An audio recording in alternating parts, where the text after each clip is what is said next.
Brilliant. Hello. Then we'll just give a couple of minutes to allow people to join.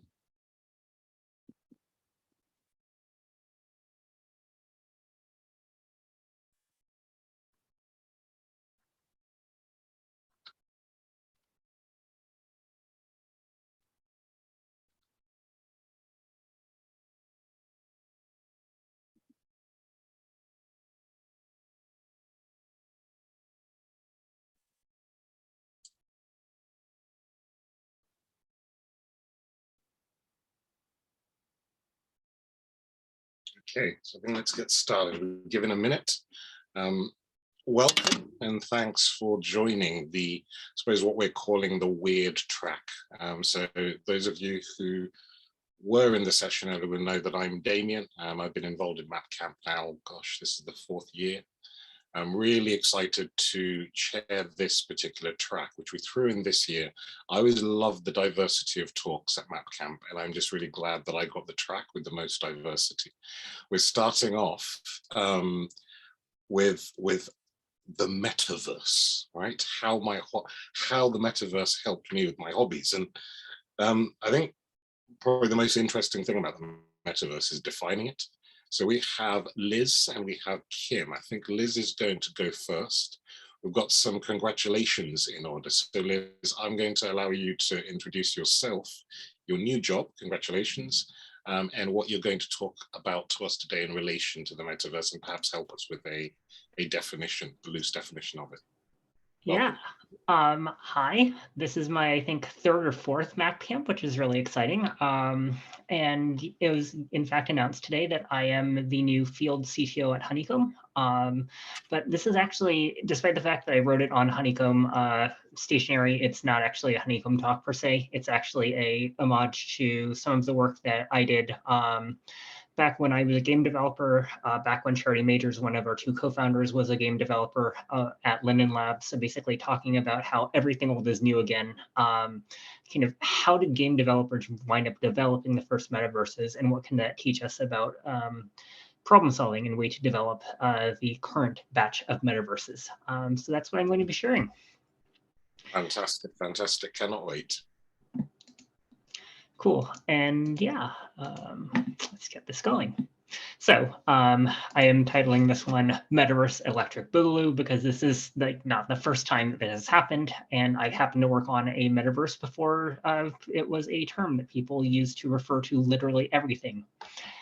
Insert obvious parallel to people calling everything monitoring observability now, because you have to use the new buzzword for everything, despite the fact that words should have meanings. So as I said, I'm currently the field CTO as of today, but I used to work at a small game development studio, and we developed some of the earlier massively multiplayer games, particularly in the West. Let me see if I can fix my camera. Yay, focused. Okay, cool. So this is mostly going to be a little bit of a rant. I'm going to be honest with you. It's going to be ranty. I have loads of opinions on the subject. I welcome kind of discussion back and forth, because this material does not lend itself super well to kind of a polished slide deck. But yeah, today we're going to be talking about 5 things. I'm saying we love a rant, and you come from the games community, so I think probably if anyone in this community is qualified to rant on the subject of Metaverse at this point, so let it rip. That is certainly the idea. So the 5 things I want to talk about are like defining a metaverse, defining what a metaverse is not, talking about some of the history of how we got to here, and kind of dismantling some of the problems, or discussing some of the problems that I think that we need to get right, and what happens if we get this wrong. So what even is a metaverse? So this term started in the, in the science fiction community. It started with Gibson, with Stephenson. I'm sure many of you have read Snow Crash before, which is a fantastic book, as well as Neuromancer. So in order to talk about like what a metaverse is, we have to first understand what a regular universe is, right? So in a regular universe, there are, you have a stable sense of identity. You have physical and practical constraints. There are finite resources. You have the speed of light. You have physics. And then there are things like capitalism and even distribution of resources, all of the various forms of structural power, racism, sexism, etc. And one of the things I want to be crystal clear on is a metaverse does not exist in abstraction. A metaverse exists because the people who built it brought some biases and assumptions about how it ought to work, and the people who come into the metaverse have their own identities, their own privileges that exist outside the metaverse. So when we think about kind of what the next set of states that we can exist in is, we can think about this idea that a metaverse is simultaneously both one particular manifestation of a different alternate universe, containing some ideas that we might want to explore. But also a metaverse technology relates to how do we help people build multiple different universes, right? There is no one singular metaverse. The idea is that the metaverse is like a fleet of parallel constructed universes flying in information. And if we wanted to do things in the real world, we would have just done them in the real world, right? Like part of what is interesting about an experiment with the metaverse is transgressing the limits of the real world and trying something differently. So what makes the metaverse different than, just reading Stephenson's work on paper, right? Or reading Gibson's work on paper? What makes it something that is, that is living and breathing and is something that people are participating in, that they're viewing it as kind of almost even their home, or at least where they're temporarily inhabiting? I think it boils down to three things. It boils down to, number one, immersion, suspension of disbelief. Number two, incentives for participation and contribution, so it's not just a one-way consumption mechanism. And then third, interactivity, collaboration, and persistence. Kind of this idea that, a single game match of League of Legends is not a metaverse, right? Like that has no lasting consequences. You're never going to see those people again, right? Like that a metaverse has to have some permanence to it in the same way that our current universe has permanence to it, right? Like if I set my water mug down, like it doesn't move unless someone else moves it, right? Like there's no magical fairy that's just deleting and garbage collecting and used objects across my house. That would be cool, but that doesn't exist.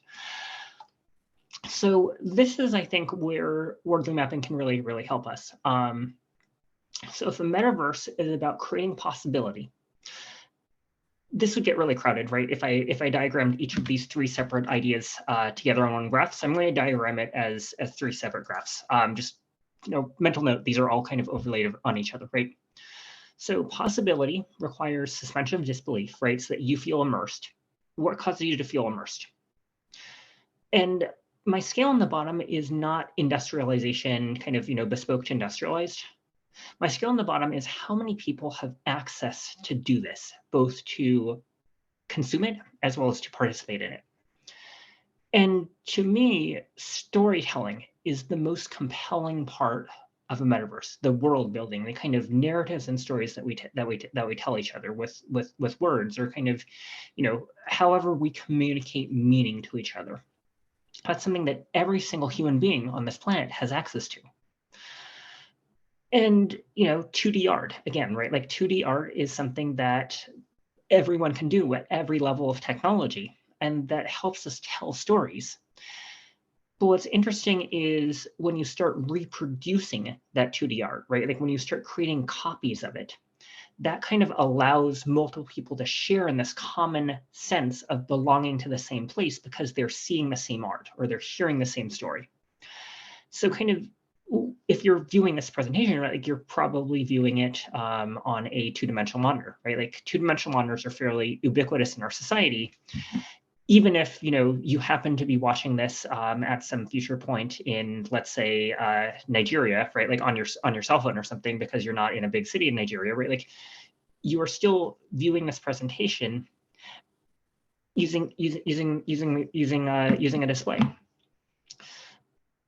And one of the things I think people have falsely conflated is saying, a metaverse has to be fully immersive in terms of having, virtual reality goggles. And it's like, no, like that actually is not going to be practical in a large majority of the world for a long period of time.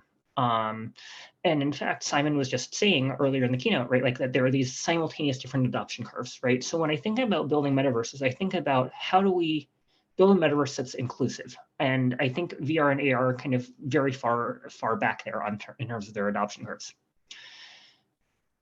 But there's another ingredient to this, which is kind of, yes, we human beings are creatures of, unless you're blind, like you're mostly going to be perceiving things in the visual world through kind of a flattened 3D to 2D representation.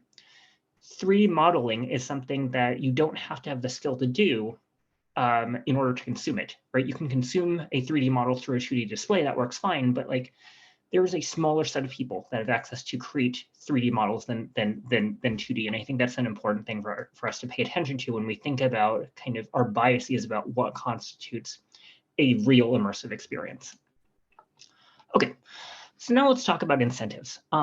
Because yes, we exist in a society. Society has economy, right? Like, and for the purpose of a metaverse, what I want to talk about is what's the incentive to create? How do we engage with material? How do we reward people for producing things that we like? How do we get people to do more of it? And I think that, again, I think everyone in the world has access to is kind of their own creative passion, their own kind of desire to be recognized for what they do. But, exposure doesn't pay the bills. So, okay, like central databases, real money, right? Like those are things that, again, like, a vast majority of people in the world have formal or informal banking, right? So kind of tying things to the real world economy can be helpful for incentivizing people to participate and for us to communicate kind of how we experience value that other people are providing to us. Virtual economies are interesting in that they're not necessarily coupled to real world value. And instead, what's interesting and kind of why I put that further along to the left is that a virtual economy depends upon kind of certain digital constructs that are created. It depends upon reliable record keeping, and it depends upon trust in the creator of that virtual economy to not suddenly break it in an unexpected way that feels unfair. For instance, EVE Online had a massive cheating scandal about 20 years ago, in which one of the developers was discovered to have printed himself kind of these game-breaking blueprints that he could use to manufacture limited edition commodities for free. And right, like that broke the trust. And I think that's something where we're evolving and figuring out kind of how do we create trustworthy systems. Now, you could argue one way or another about kind of where I put blockchains here, but essentially kind of the idea of immutable ledgers and kind of it is one attempt to solve the virtual economy problem by saying you shouldn't need to trust anyone, but it introduces a lot of waste. And I think that creates environmental problems, which we'll talk about later, as well as kind of these problems of human beings, our interactions, they're messy. They can't be fully encompassed by code, and it's kind of folly to try to encompass them as code. Until those problems are solved, it's going to be very difficult to kind of mass popularize this thing.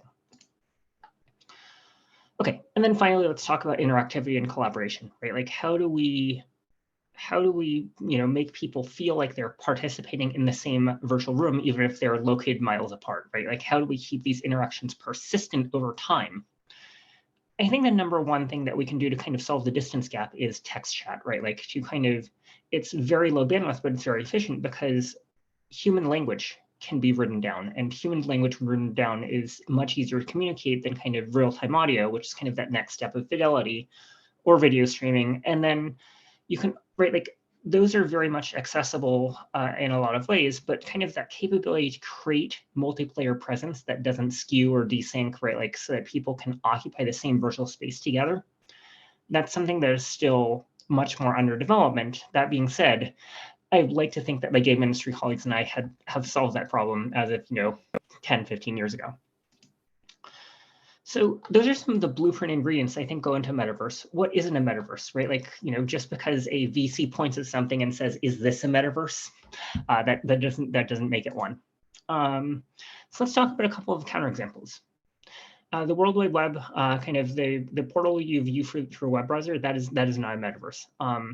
It is infinitely customizable, but it doesn't necessarily have an idea, a notion in and of itself of presence, right? Like you cannot see the other people who are browsing that same web page as you. There's very little immersion, right? Like you are passively consuming that content for the most part. Sure, you might use social media to post something, right? Like that might provide some degree of interaction, but it's not necessarily physical presence, which I think is why Facebook, now called Meta, kind of got into this space, was because they thought it was natural to kind of pivot from operating communities that were text-based into kind of offering full virtual immersive worlds. Kind of marrying VR to the web doesn't really work so well. It doesn't necessarily have the same affordances and kind of verbs and nouns to make that work. So, let's talk about VR goggles, right? Like if you're playing Beat Saber, is that a metaverse, right? Like your immersion is perfect, right? Like you feel perfectly in the moment, but there's no interaction with other people by and large, or at least not large groups of people. You might play it with someone. But I think the fundamental thing is that the possibilities are fixed. They're fixed to what the game designer intended, right? That you can go around beating blocks around. You might be able to mod it to put in custom tracks, but like you're fundamentally playing one consistent theme rather than kind of being able to do anything in it. CryptoKitties are not a metaverse. There's no presence. There's limited identity. It's kind of based on consumption. Sure, you can maybe, set your CryptoKitties to duel each other or something, but it's kind of not necessarily something that is pluggable and buildable and immersive. This last one might be a little bit contentious. I think World of Warcraft is not a metaverse. And it's because the plot line is written by the game developer. The characters, the theme, those are all decided by the developer. Until World of Warcraft releases World of anything, right? Like so that anyone can build their own Warcraft, that kind of doesn't really satisfy that, even though the immersion is really good, which I think is important, right? Like people can get really into the zone with World of Warcraft, even though they don't necessarily have VR goggles on. So, with that, I think we can kind of agree that digital scarcity is a distraction, that rewarding creators you should be doing with real world money. You don't have to have full decentralization to reward creators, as long as you kind of have a trustworthy process for kind of minting virtual money. This idea of, non-fungible tokens, NFTs, and kind of porting them and saying, oh, because I have the right to use a skin in this one game means I have the right to use a skin in the other game.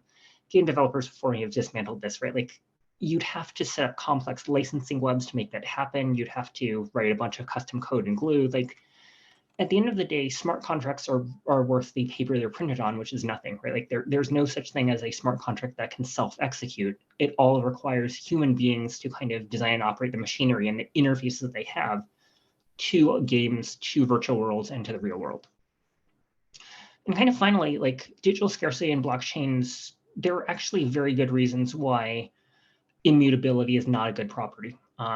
Why you may need to delete things off of the log in order to prevent kind of consistent, persistent harassing of people through saying, from now on, this copy of the chain contains revenge porn about someone.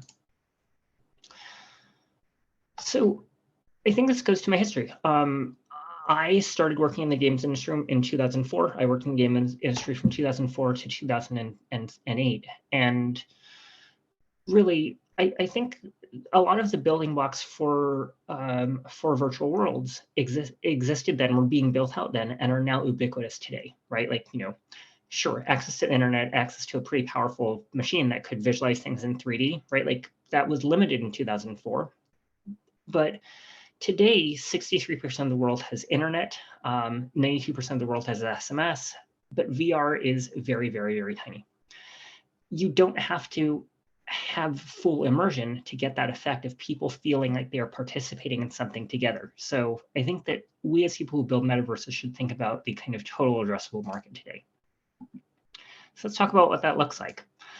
So I would argue the first metaverse was a society for creative anachronisms, where you would have people come together in real life and kind of, but not really, right? Like you had these very, very, very high fidelity immersive experiences of being part of, a whole bunch of different historical communities. And then in the 1980s, you started being able to do that at a distance with multi-user dungeons, alternate reality games. And then Second Life and Roblox came along and kind of transformed things. I didn't personally work on them. I worked on World, which was part of the Three Rings design product family. But basically the idea was, you could build literally anything and you could produce it. You could, receive rewards for when people engage with it. You could kind of create these user-generated content pieces that people felt that they could strongly attach to engage with. What kind of really blew everything open was Minecraft. That kind of Minecraft was the very first massively adopted platform for being able to build anything. And I think that, given that Minecraft is so wildly successful, right? Like Minecraft, it's pixely, it's blocky, right? Like there's no expectation necessarily that everything has to be photorealistic for it to be a metaverse, right? It's not about maximizing the number of megapixels. There is a limit past which it's like, this is good enough. You don't have to spend more money. You don't have to, generate more plastic and circuit board waste. Like you don't have to spend all of these electrons. We can achieve a metaverse much sooner by targeting what a majority of people have. So the reason why I said the SC is controversial as, the first metaverse is, yes, you can create an alternate world or two or three at a Ren fair or whatever, but like you're not going to be able to do it at long distance. You're not going to be able to suddenly say, instead of being in a medieval castle, suddenly we're, pirates in space, right? Like that doesn't work so well, right? So computers and digital communication solve persistence, right? You're no longer relying on people to remember, oh, I'm the lady of Frankenholm, right? Like, that's something that's stored in a database now. The scalability of interaction of people and distance gets solved. I don't think that, I think that you still have to have creativity and not just immersion. And we have to create the right incentives. So again, I alluded to this earlier, philosophically, right? Like, is a metaverse the single construction, the manifestation of it, or is it the technology? That is still, I think, an unanswered question. But what I think has gone tremendously wrong is people trying to contort everything into being about their definition of the metaverse that makes them money. And I think this is what happens when large corporations, rather than game developers, are kind of taking control of what a metaverse is. We have the biggest corporations on the planet saying, oh, we're going to leverage our social networks into metaverses. This basically does two things. Number one, it allows them to kind of perpetually be parasites, to kind of collect rent despite not actually contributing to advancing the idea of the metaverse. It doesn't give equitable access to everyone, and it kind of perpetuates the existing wealth and biases that the real world have into future metaverses. And some might say, okay, but crypto will solve this, right? Like surely if we give every human being on the planet 100 crypto coins when they're born that they can spend however they wish, that'll solve inequality. And I'm here to tell you that doesn't work. Latecomers are always going to be far behind. They're going to lose their shirts on the latest scams. Proof of work stuff creates climate change, creates pollution, which harms the most vulnerable people.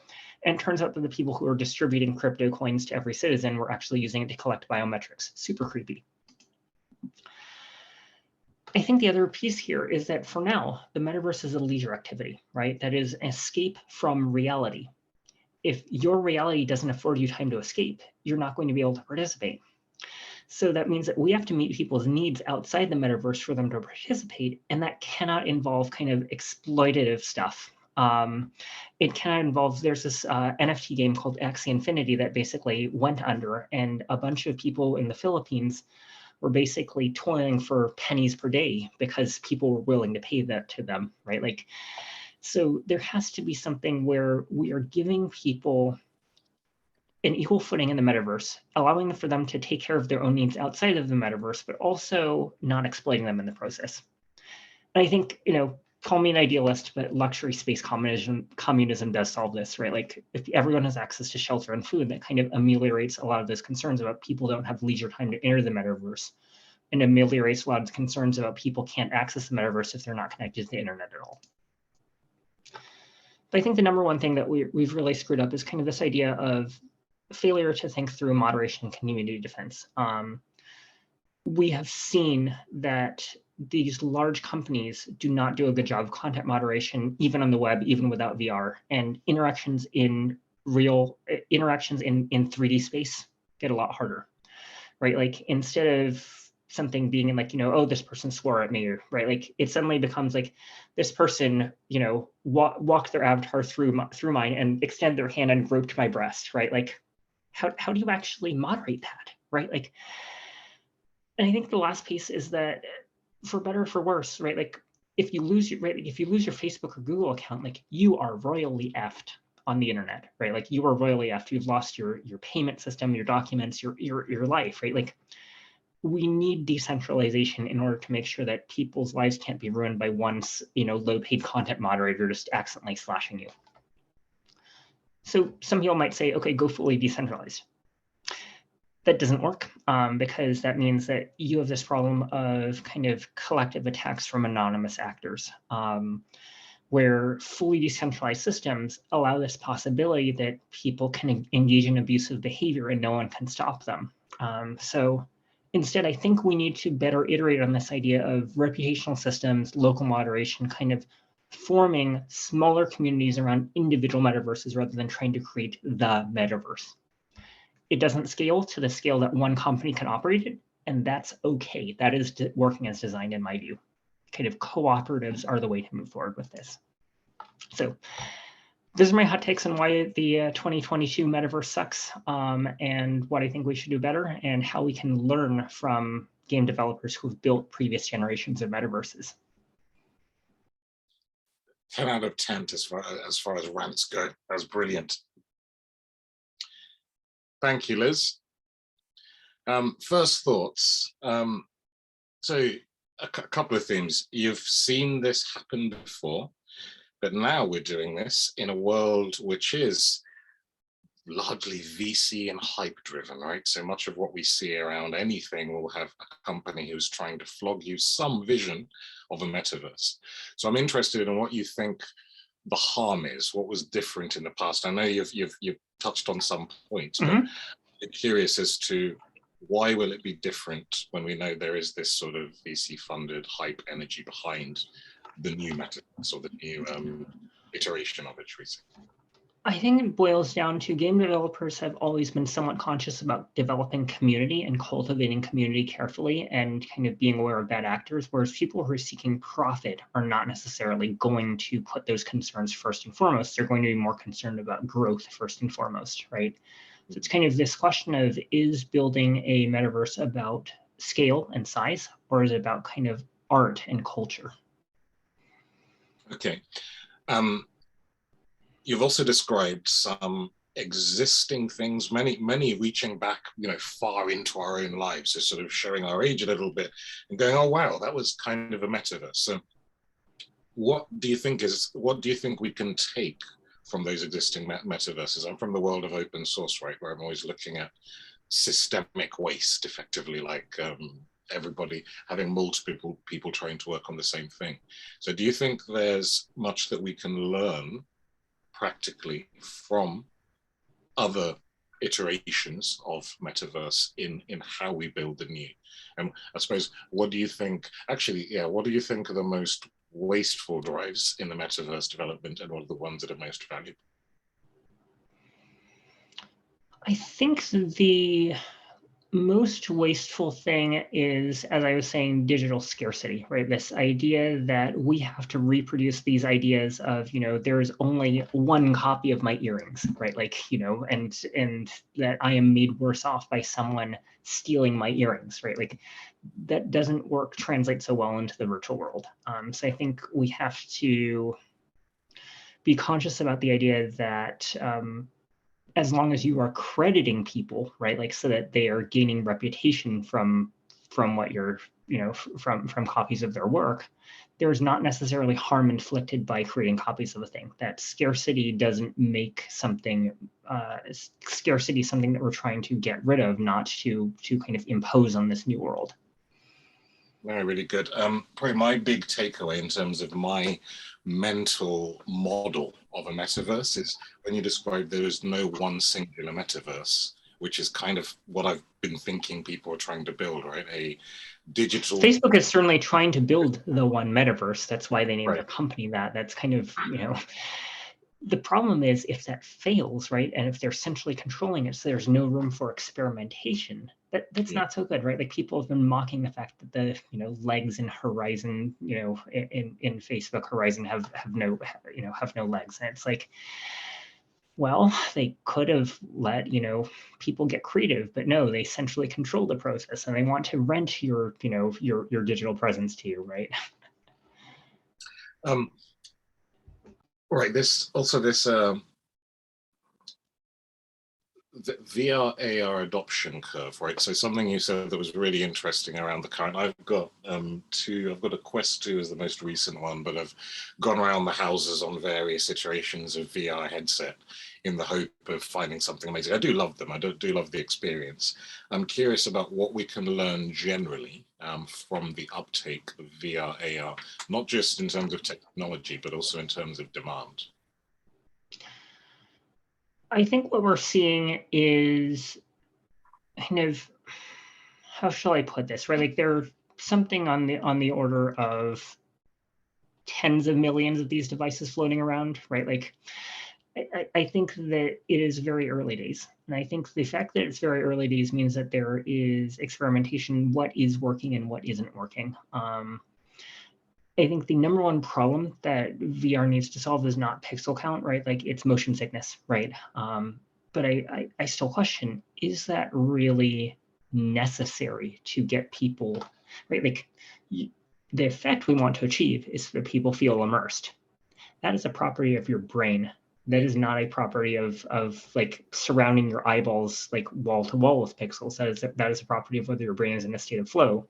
Like you can get there literally by closing your eyes and having someone tell you a vivid story, right? Like there is no requirement that the pixels be, custom painted by sand that we tricked into thinking. No, it's So interesting. I think basically figuring out kind of what's the minimum viable threshold, and does it is it worth it or not, right? Like, we've also been finding that out with cell phones, right? Like, it turns out that a lot more people have feature phones than smartphones, right? But smartphones are clearly delivering enough value that like a growing percentage of people are having them still, right? Like that percentage is still growing year on year, but that kind of cost versus benefit trade-off like requires the cost to come down for adoption to increase. No, totally with you. Amazing. I had another question about open. Are there any open projects that? But I'm going to put that to the side because Aaron has asked a question that it sounds just so much more interesting, and I really want to then jump into Kim's talk. We do have a little bit of give time as we a bit between now and the next set of talks. Bit of a left field question, but corporate ownership and adult sexuality does not mesh well with our current digital world. If payment processes can dictate content that will disrupt, dictate content, will that disrupt adoption? Historically, VHS and DVD's adoption was also driven by porn on the way to mass adoption. Yeah, there is a very fascinating piece to that, which is that our digital world allows many more people to participate in adult content than previously was possible when adult content was kind of gate-kept and restricted to a limited number of adult content production companies who had their own economies of scale. So I think that this is part of why I'm very resistant to the idea of a single company controlling metaverse technology. I am very resistant to the idea that all transactions need to flow through traditional payment processing, because we know that traditional payment processing doesn't work well for those cases. And I think that one of the larger threats here is actually legal rather than kind of corporate. In the form of SESTA and FOSTA, right? Like that when you have, it's basically impossible to host a website without relying on the US in some capacity.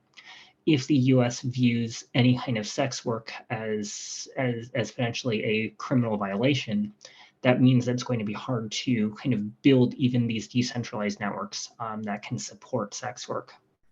So yeah, I think that this relies upon decentralizing a little bit more fully, and potentially incurring some of those environmental costs, or it relies upon people in the United States to change their laws. Wow. I really wish we could. I've got so many things coming off, questions off the back of that, but we need to move on. Feel free, everyone, to post additional questions in the chat. Even if we don't have time to cover them today, at least it gives our speakers an opportunity to find out who was asking and perhaps answer offline. So, Kim, welcome. Really interesting that Kim warned me just before we got in that it's raining in Australia, where she's calling in from. So first of all, thanks for joining us so late in your day, especially after a long day at work. Really interested to hear from you, because this is a very personal story. We're moving from the world of VC-backed, hype-pushed metaverse to metaverse really around, I suppose, scarcity. So when we talk about an environment where you might have things like flaky internet, for example, that changes when it rains. So the warning was, hey, Damien, I may actually have to zip off for a bit if my network goes. So we're going to hear a little bit of very local story from Australia, just around your hobbies, Kim, and how you've, I suppose, used your interpretation of the metaverse to develop that. So please introduce yourself in your talk for today. Brilliant, thanks, Damien. So I'm in Melbourne and we're getting a rather large amount of rain right this minute. So that's why when it rains in a particular way at a certain heaviness, my internet sometimes drops out. So my theory is if I told everybody this, that it probably won't happen. So we shall see. And I really love Liz's session because it's a very crisp and clear exploration of the metaverse, whereas mine's a very loose one. So it's quite a contrast. And what I've done is I've used my hobby to reflect on what could the metaverse be, what might it be, what should it be, what has it been, and all that kind of thing. So I'm going to start presenting. I'll just make sure that that will come up. Where is it? And I'll then tell you who I am. See if this works, because I might have to. There we go. We tested it in the dry run. We did, and flawlessly done. Brilliant. So let me just now make sure I can actually see that screen as well, which should be this one. Brilliant. So now it's a full screen one, is that right? That's right. Brilliant. Excellent. Okay, so I'm the group manager global for a consultancy called Elaborate, but I'm really presenting as myself. I'm always happy for people to connect with me on LinkedIn when I've been doing sessions like this. So that's why I've put the QR code there. I'll put it up at the end as well. So if you send me a connection request, I'll generally accept it in the next 24 hours. Or if you're watching it later, just let me know that's where you saw it. And I'll very happily accept the connection. So here's my thoughts. All right. So I thought about the metaverse, and it scares me. The thought of the metaverse scares me because when I was young, I read a science fiction story. It might have been Neuromancer, but I think it might have been another one. And it mentioned these people that had jacked in to the online, whatever it was, gaming universe and so forth. And they would just keep going until they forgot to eat and, bad things would happen. And I thought, gee, I don't really want the metaverse to go there, but that's the scary part of the metaverse, a high-tech concept where eventually everyone sort of, these days we talk about the matrix. We all get plugged in like the matrix, and what happens to the real world? So then I thought about it a bit more. And I think really, if we think about it as a shared experience, something that has some persistence, then, many, many years ago, before we had technology things, I might have gone and found a really good food source. Now, I'm not very good at drawing fruit, so that's a banana, right? And I might have drawn a picture of a banana on a rock with an arrow pointing where the bananas were. Yeah, it's very low tech. It communicates a thought to someone else who may then be able to share the experience of eating bananas with me, whether I'm there or not. So it's kind of, the metaverse we have today with technology, or the opportunity for the metaverse, is much richer experience and a much broader experience. And I think it's built on a lot of things that are very, very old experiences and very old technologies. So what's my hobby that I'm going to talk about? Well, it's spinning yarn. So this is where the wool comes in that was mentioned in the first session. You get some wool and you get a spinning wheel and you treadle it and you end up with yarn. It's fantastic. And, when I was in my late teens, I desperately wanted to have a perfect crafting corner with a spinning wheel, and I could create my own yarn without using electricity. So if there's no electricity, I could actually keep making yarn. How cool is that? And so I was very lucky. My mother went and bought me a spinning wheel and the bits and bobs that go with it. And I had a go at it.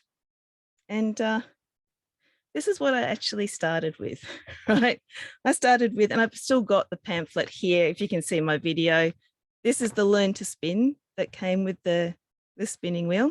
It's about 4 pieces of paper that are double side printed. There's a lot of information in it.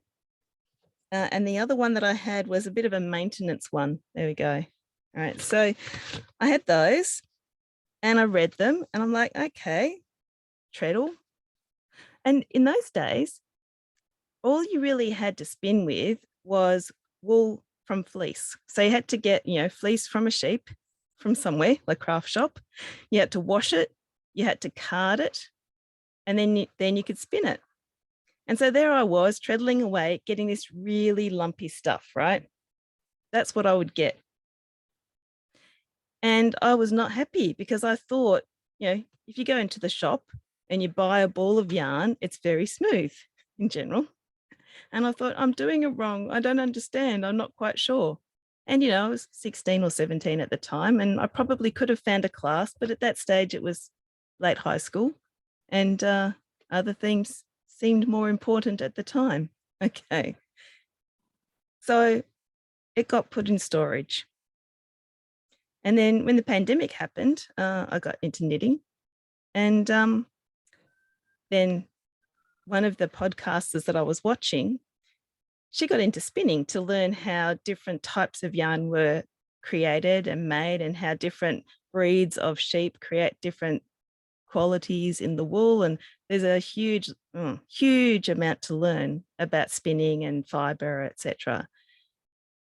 So I was super happy about that. And what I found out is my lumpy yarn that I was making, when you card wool and prepare it in that way, it actually turns out lumpy. In fact, here's some I prepared earlier. Right, so if I hold it up to the thing, you'll see this is 2-plied, so it's a bit less lumpy, but you'll see it's quite a lumpy yarn. Right? And when you knit it, it actually looks all right. Okay, it's not too bad. It's knitting up okay. But what I wanted to do was I wanted to spin something that would create a really smooth fiber, something like this. All right. That's a completely different preparation method. So the tools I had and the approach I was using, even though I wasn't very good at it when I was a late teen, I was actually producing the right outcome, but I had no idea that I was, because there was nothing for me to look at to show me that I was doing the right thing. So these days, decades later, I won't say how many decades later, when I got the spinning wheel out, there's all these blogs, there's podcasts, there's videos. And Liz, I really liked your points about the shared experience and being inclusive, right? This is now inclusive to me. This bit of paper that I had, right? Now that I understand a bit more, when I read these bits of paper, I actually can understand what they were saying. But at the time when I was a teenager, I had no idea. So the fact that I can watch recorded podcasts, the fact that those people that are presenting those podcasts, I can go into various forums and I can actually ask them questions or make comments or show my appreciation to them. It's fantastic. So again, I don't know that it's actually coming under the definition of a metaverse, but I think these are the qualities of a metaverse that I want to see. But the thing I don't want to see with spinning, no matter how many gadgets I put on my fingers or over my eyes or whatever, I don't think in an online place, I'm actually going to learn how it feels to spin yarn. right? To spin the fiber, when you're putting the twist into the fiber, you kind of have to feel it so that you know how much twist you're putting in so that you're creating the right type of yarn. And, you know, maybe one day the tools that we have that we put on our hands, we could create virtual yarn like that. But then what's the point? I want real yarn. Yeah, I want a physical thing. So I need to be able to feel it physically. The other wonderful thing about modern world, which is nothing to do with online stuff, we've got more materials. They're perfectly ready to spin. There's still fleece. So I've got a picture of fleece there, right? That was fleece that I washed just on the weekend, actually. And so it's drying.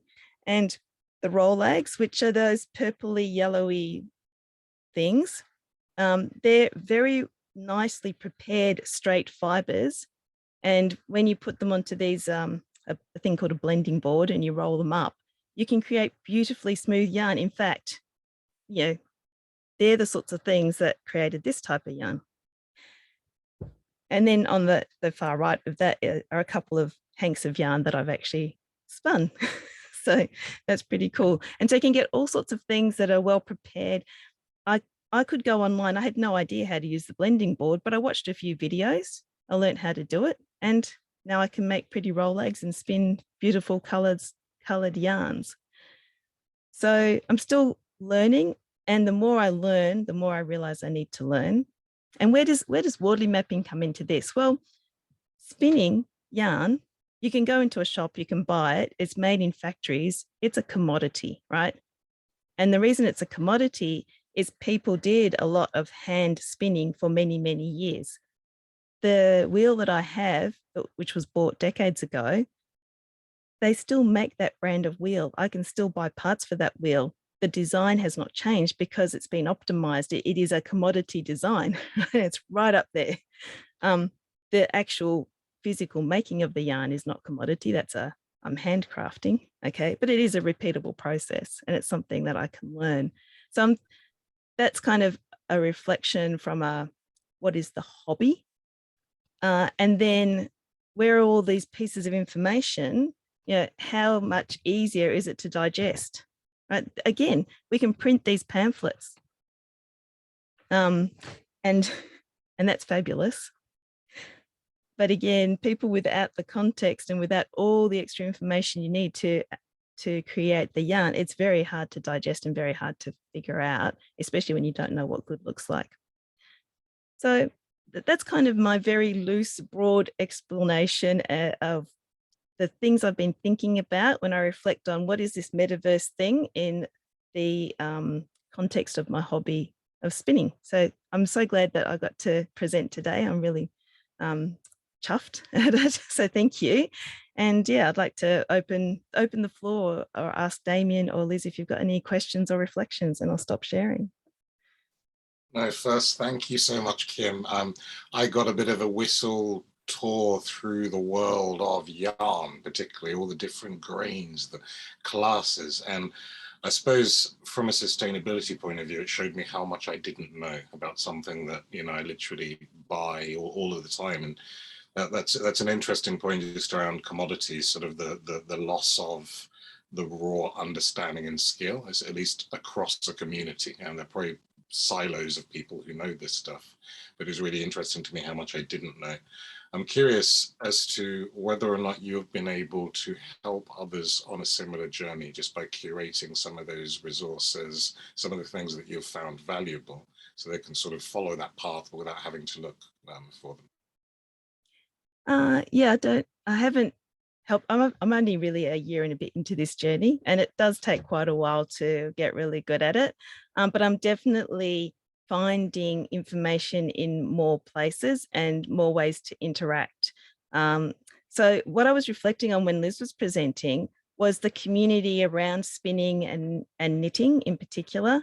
It is generally a very nice community. There are multiple platforms to interact other than just watching videos. I feel like I know the people who are podcasting, which is, you know, probably an anti-pattern, because, you know, if I bumped into them in real life, I'd probably be a bit of a fan person, which is not good. And I'd expect that they, you know, because I know so much about them that they would, you know, be wanting to know so much about me, which is wrong. But the fact that I can interact with them, and they also there's also community events, right? So that I haven't tried it, but they have this thing called what's it called? When they do the Tour de France, it's called a Tour de Fleece. And so while the Tour de France is on, people try and spin as much as they can, or projects that they really want to spin on the days when the people are cycling, right? So there's this whole community around spinning and knitting and so forth that get together in different forums, or is it fora? There you go. I did learn Latin at one stage, so probably fora. And yeah, it's fantastic. Yeah.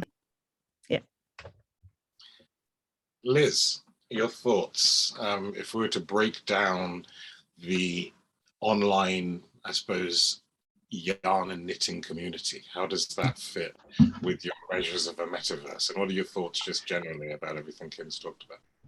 I think it has many of the kind of elements of a community. I think that the thing that is potentially missing is kind of the presence, like the idea that you can walk around and like talk to people. Right, like there's not the walking around. There is the kind of choosing who you talk to and correspond with, and as technology modernizes, right, like, you know, to see each other face to face. But I think that, yeah, I think some of the kind of affordances that we would expect to see are not quite there, which, you know, makes it an earlier form of the metaverse rather than necessarily being, you know, this is not a metaverse or this is a metaverse. Yeah, and I think it's sort of when you were talking about some of the things that aren't so great about the current, you know, strongly defined metaverses, I think there might be elements that we could take from some of these hobby communities and hobbyist communities, that if we could somehow sort of, you know, cut and paste those elements in, it might help to address some of those issues that you were bringing up. So that's where my excitement's come from. I'm gone from like, oh, it's just this, you know, loose talk about metaverse reflections because of a hobby, to actually there's some issues that maybe if we look in one space and the other space, they might actually be able to start to draw a link across. Yeah, and I'll certainly be taking that message that it's not about waiting for a metaverse that has a specific experience that somebody's selling. It's about really just understanding what a community can do for you, and taking elements of other descriptions of metaverse that can help your experience. It's not really, as Liz says, about defining perfectly whether one is or isn't. It's just, does it work for you? It's a spectrum, right? Like, and I think, you know, there are elements where, for instance, if people were like, you know, exchanging their own homespun yarn, right? Like, you know, maybe you have like one kind of yarn that someone else doesn't have access to, right? Like you're bartering, right? Like, congratulations, right? Like now you're creating some of those elements of reward for community contribution. We have a poet in Joaquin who was telling us hobbies adopted during childhood are in the roots of our souls. This is something tough to replace or rebuild. Even more so, Joaquin, when some of us aren't even aware that there is a thing of value here that ultimately is actually quite well described, has got to the point of commodity, but where we've pushed so much of it into the machine world that most of us don't even see that there are some real human skills and talents and experiences that can be had out of them. So really lots there. We are at time. We've kept going. We're nearly up to the top of the hour. This has been fantastic. As I say, please continue to post any questions in the chat. We'll try and sort of map anything that anybody asks back to the original asker. That's been a great session, and thanks, because we had two of you, but it really just allowed us to go a little bit deeper into both your talks, and I think it was brilliant. Learned lots. Thank you so much. Thanks so much for having us. No problem at all. And thank you for everybody who came to join as well. I'm not sure. I think I just closed the room. So I think if I leave, everything will shut down. But let's give this a try.